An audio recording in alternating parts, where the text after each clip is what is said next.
queridos alunos, queridas alunas, sejam todos muito bem-vindos à nossa aula de hoje.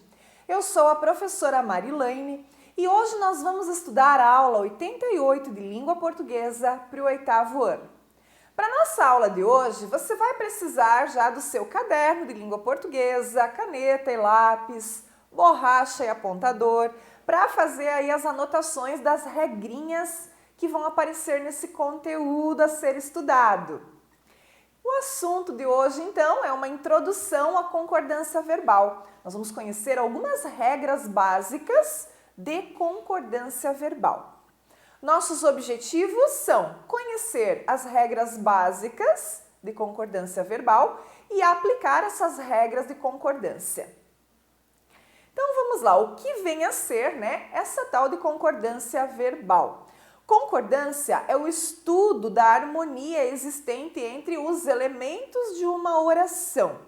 Que elementos são esses, Concordância verbal, o nome já está dizendo, faz referência ao verbo. E esse verbo em relação ao sujeito desse verbo, Porque o sujeito e o verbo, eles estão intrinsecamente relacionados.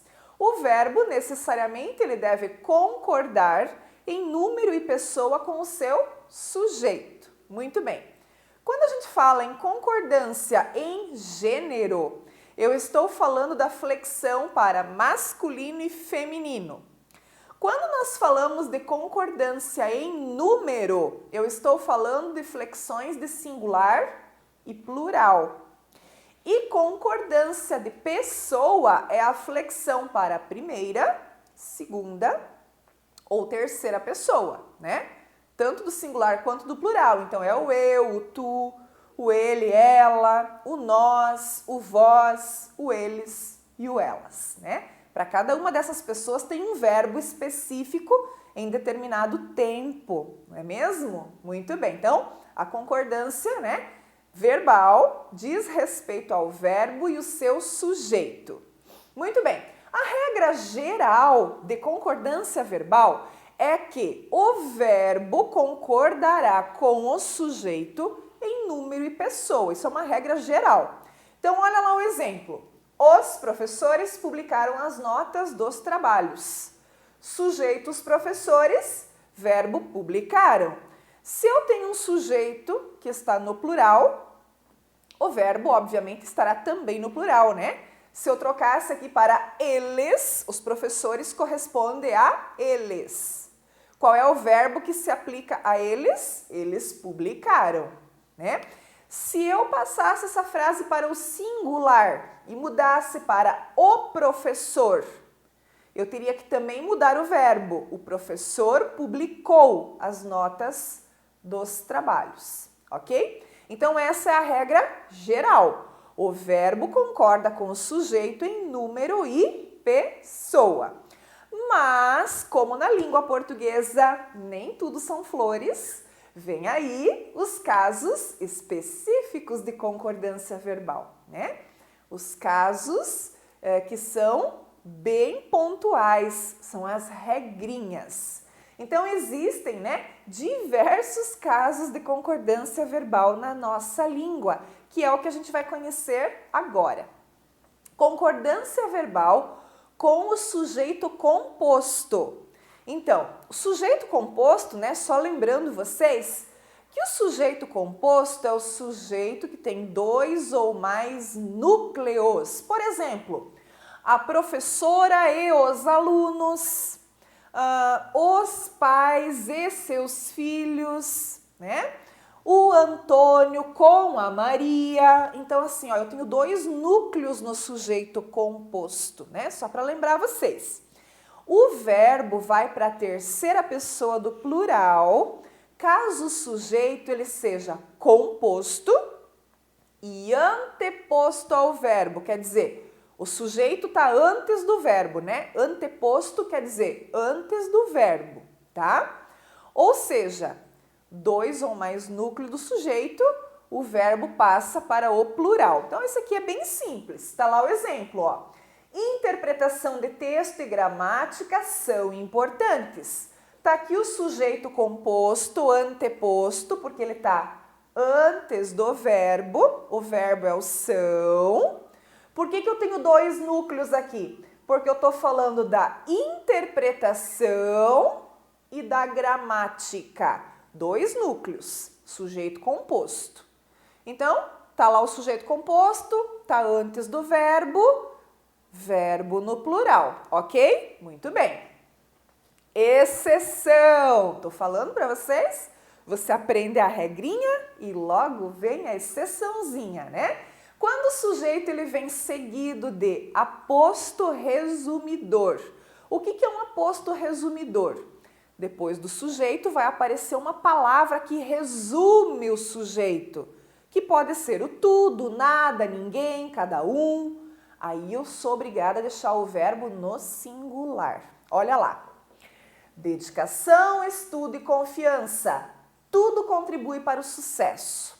Então, o que eu tenho? Eu tenho o sujeito composto aqui, com 3 núcleos: dedicação, estudo, confiança. Ele está anteposto ao verbo, o verbo está aqui, mas apareceu um núcleo resumidor, que é o tudo, que faz referência a esse sujeito. Então, eu concordo daí o verbo com esse tudo, né? Tudo contribui, ok? Da mesma forma em festas, passeios, jogos.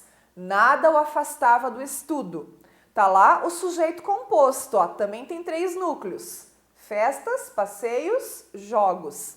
Mas tem aqui o aposto resumidor, né? O núcleo resumidor, nada, que faz referência a isso aqui e que concorda com o verbo, então, no singular. Nada o afastava. Ok? Muito bem. Atenção, então, se o sujeito composto ele é posposto ao verbo, agora a gente está falando de um sujeito que aparece depois do verbo, né? Aí o verbo vai para o plural ou ele concordará com o substantivo mais próximo. Então, agora eu inverti a frase, eu deixei o verbo por primeiro e o sujeito vem depois. Tá? Por isso a gente chama de posposto, depois do verbo. Então, é permitidas 2 situações que aparecem aqui, ó. Chegaram o aluno e a professora à sala de aula. O aluno e a professora é o sujeito composto posposto. 2 núcleos, aluno, professora, tá depois do verbo, verbo no plural. Ou chegou o aluno e a professora à sala de aula. Sujeito composto, posposto ao verbo, mas eu tenho a possibilidade de deixar o verbo no singular, porque eu estou fazendo a concordância com o substantivo mais próximo, que é o aluno, ok? Então, grava aí essa situação do sujeito posposto. Concordância verbal com verbos impessoais. O que são verbos impessoais? Verbos que não têm sujeito na oração, gente. Impessoal é que não se refere a nenhuma pessoa, tá? O verbo sempre ficará de acordo com a terceira pessoa do singular. Nesse caso, então, dos impessoais. Por quê? Porque não existe um sujeito. Então, havia pessoas, houve problemas, faz 2 dias, já amanheceu. Veja, o verbo está na terceira pessoa do singular. O verbo fica sempre no singular, não importa se depois vem algum termo no plural. Então, são exemplos de concordância com verbos impessoais. Havia 3 pessoas esperando na fila. Havia. O verbo haver aqui tem o sentido de existir. Existiam 3 pessoas na fila. Mas como eu apliquei o verbo haver, ele fica no singular, porque ele é impessoal. A mesma coisa acontece com o faz. Faz 10 anos que não te vejo. Faz também está no singular, tá? Por quê? Porque esse verbo fazer está indicando tempo decorrido, ou seja, tempo que já passou. Não é o fazer ação, né? Não é o fazer de fazer comida, fazer um bolo, fazer tarefa, não é esse fazer. Esse é o faz indicando um tempo que já passou. Então ele é impessoal, fica no singular. Não importa se depois dele veio plural, 10 anos. Não é fazem 10 anos. É errado, tá? É faz 10 anos. Aqui onde trabalho chove todos os dias. Chove, gente. Chove é um verbo que indica fenômeno da natureza. Portanto, quando ele indica fenômeno da natureza, ele é impessoal e vai ficar na terceira pessoa do singular, ok? Então, verbos impessoais, não tem sujeito, o verbo fica sempre na terceira pessoa do singular. Muito bem. Concordância com o elemento apassivador se. Ai, meu Deus, o que é isso, né? O verbo, então, ele vai concordar com o objeto direto, que exerce a função de sujeito paciente da oração. Ele pode aparecer no singular ou no plural, dependendo do que vem depois. Então, olha só, vende-se apartamento, né? Se você quer vender alguma coisa e fazer plaquinha, presta atenção nessa regra para escrever certo. Vende-se apartamento, é um apartamento, então é vende-se. Vendem-se apartamentos, agora foi para o plural. Agora são 2 ou mais apartamentos, então tem que colocar aqui também no plural, certo? Muito bem. Qual é a dica que eu dou aí? Ó, tá lá bem grandão no quadro colorido. Passar a frase para voz passiva analítica. Se fizer sentido, tem plural o verbo mais a partícula apassivadora. Portanto, apartamentos são vendidos. Faz sentido, né? Então, vendem-se apartamentos. Então, a dica é sempre essa. Passe a frase para a voz passiva analítica. Apartamentos são vendidos, casas são vendidas, automóveis são vendidos. E aí você consegue aplicar certinho a regra aí, tá? Por quê, pessoal? Porque a gente tem que saber diferenciar agora da concordância verbal com a partícula de indeterminação do sujeito, o se também. Então, a estrutura é muito parecida, tá? Qual é a diferença? Então, o verbo, ele vai concordar com a terceira pessoa do singular quando a frase ela for formada por verbos intransitivos ou por verbos transitivos indiretos, e aí vai precisar de preposição. A própria preposição já dá um indicativo, aqui já é uma boa dica, tá? Então, olha lá, precisa-se de funcionário, um só, precisa-se. Precisa-se de funcionários. Agora foi para o plural, mas não mudou nada aqui na estrutura do verbo e da partícula de indeterminação do sujeito. Por quê? Porque essa frase aqui é uma frase de sujeito indeterminado. Alguém precisa de funcionário ou de funcionários. Eu só não sei quem, por isso que é sujeito indeterminado. Qual é a dica aqui? Olha lá no quadrinho colorido. Aqui nós não temos a frase em voz passiva, não dá para aplicar aquela regrinha do slide anterior, tá? Por quê? Porque não vai fazer sentido se eu passar essa frase aqui para voz passiva. Funcionários são precisados. Isso não faz sentido, isso não combina. Então aqui eu não posso aplicar a regra da voz passiva analítica, tá? Portanto, singular ou plural, quando eu estou falando de sujeito indeterminado, é sempre no singular o verbo, ok? Na terceira pessoa do singular. Concordância verbal com a maioria, a maior parte, a menor parte, né? Aquelas expressões, então. De preferência, o verbo ele vai concordar com a terceira pessoa do singular. Entretanto, a terceira pessoa do plural, ela também pode ser usada. Então, existem as duas possibilidades, as duas são aceitas. A maioria dos trabalhadores vai. A maior parte dos trabalhadores vai. A maioria dos trabalhadores vão. Ou a maior parte dos trabalhadores vão. Então, eu posso usar vai ou vão, né? Tanto faz. Singular ou plural. Com preferência para a terceira pessoa do singular, tá? Então, no caso, vai. Mas se você usar o vão, também tá certo. Concordância verbal com o pronome relativo que. Pronome relativo que é aquele que a gente troca por o qual, a qual, os quais, as quais.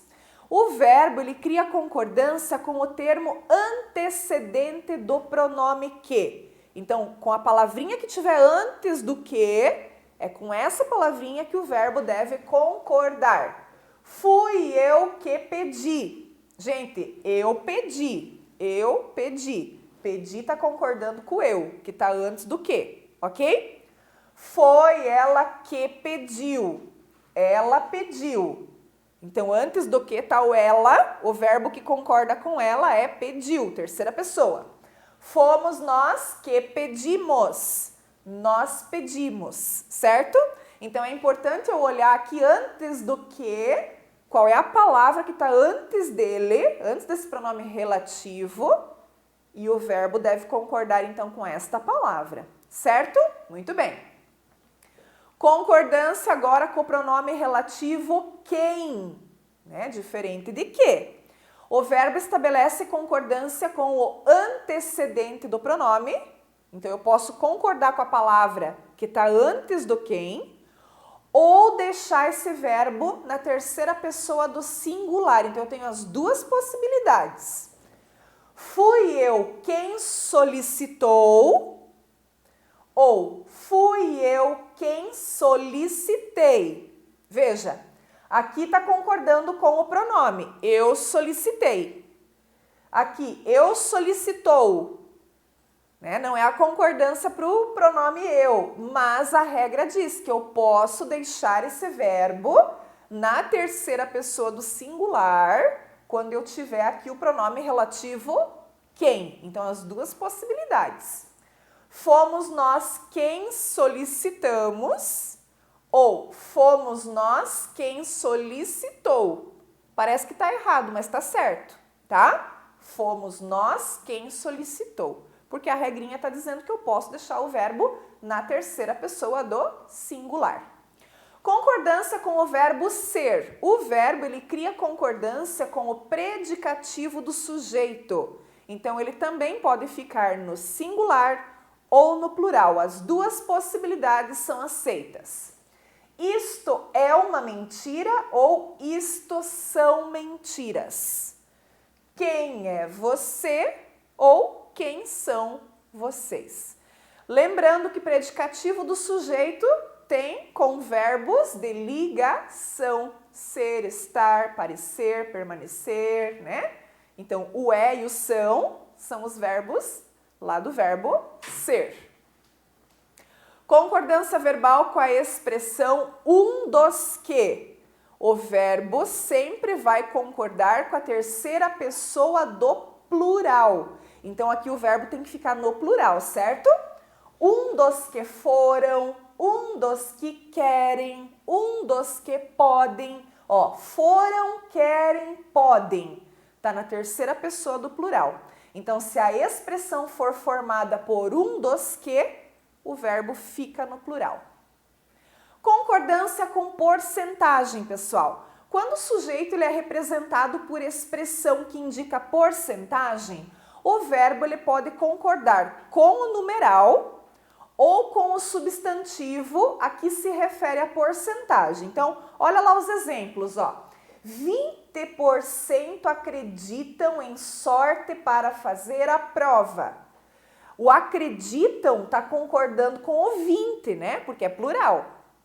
80% da população acredita em seu esforço. Opa, agora o verbo acredita está concordando com o substantivo população que está no singular. Então, existem aí essas duas possibilidades. Fique atento, né? Então, olha lá, atenção, se o numeral ele vier com determinantes, o que são determinantes? Artigos, pronomes que a gente coloca antes do numeral, o verbo ele concordará obrigatoriamente com o artigo ou com o pronome. Então, veja bem lá os exemplos, ó. Os é um artigo, é um determinante. Os 75% da turma querem aula aos sábados. Então, por causa desse os, né, eu precisei deixar o verbo no plural, tá? Os comentados 5% da dívida foram pagos ontem. Então, o foram pagos está fazendo a concordância com os. Este 1% dos estudantes estudou pouco sobre crase. Coloquei um este aqui, ó, um pronome na frente ali do 1% dos estudantes. Mas eu tive que deixar o verbo no singular. Por quê? Porque está concordando com este, tá? Então, se tiver algum determinante na frente da porcentagem, o verbo concorda com este determinante. E, por outro lado, o verbo ele vai concordar com o numeral quando ele vier anteposto à expressão da porcentagem. Então, o verbo antes da porcentagem, tá? Foram importados 60% da produção de biquínis brasileiros. Ó, o verbo antes da porcentagem. O verbo, então, concorda com o numeral, né? Fizeram a prova no domingo 85% dos candidatos. Verbo fizeram, tá? Antes da porcentagem, então, concorda com o numeral, tá? Muito bem, pessoal. Olha aí, ó, bastante regrinha, né? Espero que vocês tenham feito aí todas as anotações dessas regrinhas de concordância verbal. Lembrando que aqui a gente faz uma introdução que vocês aprofundam, né, melhor no próximo ano, quando vocês estiverem estudando no 9º ano. Então, agora vamos lá aos exercícios, né, que são bem importantes para a fixação desse conteúdo. Não pule essa etapa. Muito obrigada pela sua atenção e a gente se vê nas próximas aulas. Até mais!